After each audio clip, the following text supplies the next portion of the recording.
Hello সবাইকে। তো কয়েকটা দিন আগে আমার ছিল ড্রয়িং এক্সাম। তার জন্য একটি প্রজেক্ট করতে হয়েছিল। Water colour, pastel, still life আরও অনেক ছবি মিলিয়ে একটি ফাইল তৈরি ও কিছু পেপার কাটিং।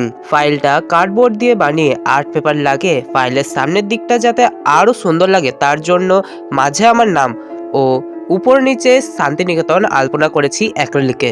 গতকাল গেছে রথীন্দ্রনাথ ঠাকুরের জন্মদিন। তিনি ছিলেন রবীন্দ্রনাথ ঠাকুর ও মৃণালী দেবীর জ্যেষ্ঠ পুত্র। তিনি বিশ্বভারতীর বিশ্ববিদ্যালয়ের প্রথম উপাচার্য। রথীন্দ্রনাথ ঠাকুরের বড় কোনো ভূমিকা নেই শান্তিনিকেতনে আলপনা বিকাশে। রবীন্দ্রনাথ ঠাকুরের সাথে যেহেতু রিলেটেড, তাই তার নিয়ে কিছু কথা বললাম। হয়তো তার বিষয়ে তোমরা কিছু জানতে না, বা জেনে থাকলেও তাকে আর একবার স্মরণ করেই দিলাম। তো ভিডিওটা কেমন লাগলো জানিও। আরও নিত্য নতুন ভিডিও পাওয়ার জন্য যারা ইউটিউব থেকে দেখছো তারা সাবস্ক্রাইব করে দিও, এবং যারা ইনস্টা ও ফেসবুক থেকে দেখছো তারা ফলো করে দিও।